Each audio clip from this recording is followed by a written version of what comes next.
Good morning students. पिछली video में या पिछली कक्षा में हमने विकास के बारे में पढ़ा। आज हम पढ़ेंगे नियोजन के बारे में। नियोजन का अर्थ क्या है, उसकी परिभाषा जानेंगे। तो नियोजन के बारे में मैंने आपको पिछली वीडियो में बताया था कि नियोजन क्या होता है। नियोजन मतलब प्लानिंग करना। जब हम किसी कार्य को करते हैं तो उस कार्य को करने से पहले एक प्लान करते हैं कि उस कार्य को हम किस तरह से कार्य करेंगे या क्रियान्वित करेंगे, क्या क्या कार्य हम उसमें करेंगे और कैसे करेंगे। तो साधारण शब्दों में अगर हम नियोजन का अर्थ लें तो भविष्य में किए जाने वाले कार्य के लिए योजना बनाना। योजना बनाने का अर्थ होता है कि किसी क्रिया संबंधी कार्यक्रम को निर्धारित तथा निश्चित करना। इस प्रकार संपूर्ण देश के सभी संसाधनों एवं शक्तियों द्वारा पूर्व निश्चित अवधि के भीतर निर्धारित लक्ष्यों व उद्देश्यों की पूर्ति करना ही नियोजन कहलाता है। सबसे पहले जो देश है, जो संपूर्ण प्राकृतिक तथा मानवीय संसाधनों का सर्वेक्षण किया जाता है और उसमें उसके पश्चात एक सीमित एवं निश्चित अवधि के भीतर निश्चित एवं निर्धारित लक्ष्यों की प्राप्ति के लिए इस संसाधनों को समुचित उपयोग की विस्तृत योजना तैयार की जाती है। जैसे मैंने बताया कि जब हम कोई कार्य करते हैं जब, तो उस कार्य को करने से पहले उसका स्ट्रक्चर तैयार करते हैं। सबसे पहले उसका मेन्यू तैयार करते हैं कि सबसे पहले हम किस कार्य को कितने टाइम करेंगे, कैसे करेंगे और उसका समापन कैसे होगा। तो इस तरह से जो है नियोजन जो है किस तरह से कार्य किया जाएगा, इसके बारे में इसमें बताया गया कि मानवीय संसाधनों का जो है उसको सर्वेक्षण मतलब उसको जांचना, देखना।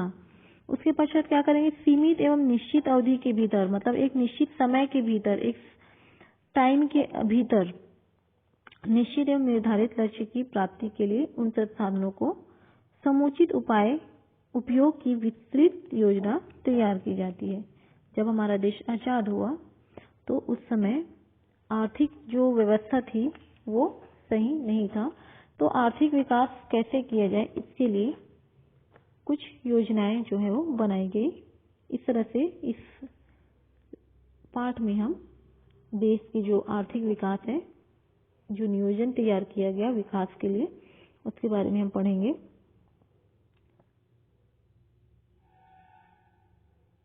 इस योजना को सरकार और जनता मिलकर क्रियान्वित करती है, जिससे देश का योजनाबद्ध विकास एवं समृद्धि होती है।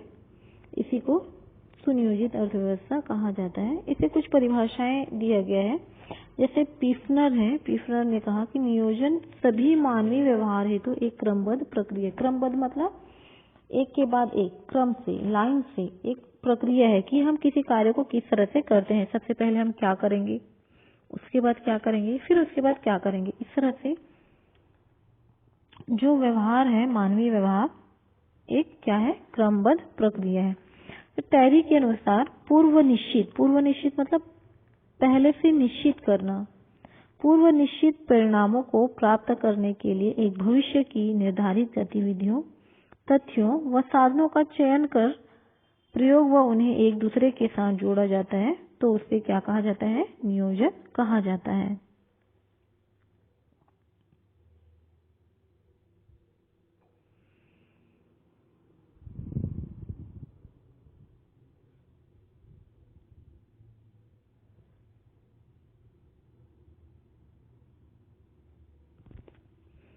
तो इस तरह से हम अब नियोजन के जो महत्व है उसके बारे में जानेंगे कि नियोजन का महत्व क्या है।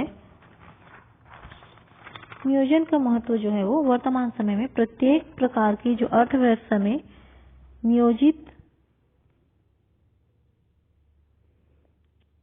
नियोजन के महत्व को स्वीकार किया जाता है, क्योंकि यह एक सर्वमान्य तथ्य है कि नियोजन के बिना सामाजिक और आर्थिक लक्ष्यों की पूर्ति नहीं हो सकती। अतः वास्तव में आज का जो युग है नियोजन का ही युग है, प्लानिंग का ही युग है। तो डर्बिन ने अपने शब्दों में कहा कि आज हम सभी योजना निर्माता हैं। वास्तव में नियोजन उन सभी विषयों में से एक विषय है जिस पर आज कोई वाद विवाद नहीं किया जा सकता। भारत जैसे विकासशील मतलब जिसमें पूरी तरह से विकास न हुआ हो, विकास के पथ पर वो आगे बढ़ता रहा हो, या अर्ध विकसित देशों के लिए नियोजन का महत्व और भी अधिक है, क्योंकि ऑस्कर और लैंग के शब्दों में उन्होंने बताया कि आज अनेक अर्ध विकसित राष्ट्र यह विश्वास करते हैं कि उनके पिछड़ेपन का एकमात्र समाधान आर्थिक नियोजन ही है। इसलिए के जो ड्यूवेट हैं, उन्होंने अपने शब्दों में कहा कि तीव्र आर्थिक विकास की, बहुत ही जल्दी आर्थिक विकास की इच्छा रखने वाले अर्धविकसित देश जिसका आधा विकास हुआ है, पूरी तरह से विकास नहीं हुआ है, देशों के लिए नियोजन प्रगति का पर्यायवाची है।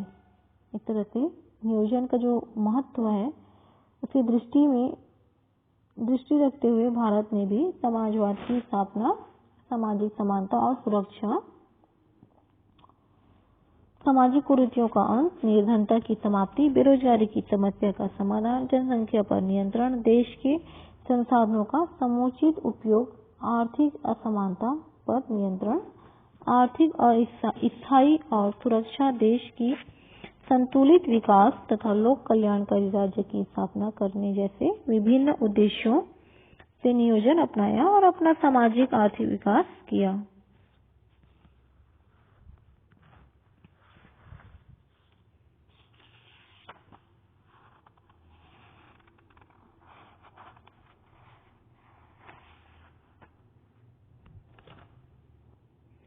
नियोजित विकास के अंतर्गत हम हरित क्रांति तथा उसके जो परिणाम है उसके बारे में जानेंगे कि जो हरित क्रांति और उसके परिणाम क्या निकले। तो 1960 के माध्यम से भारत को राजनीतिक एवं आर्थिक मोर्चे पर कई समस्याओं का सामना करना पड़ा था।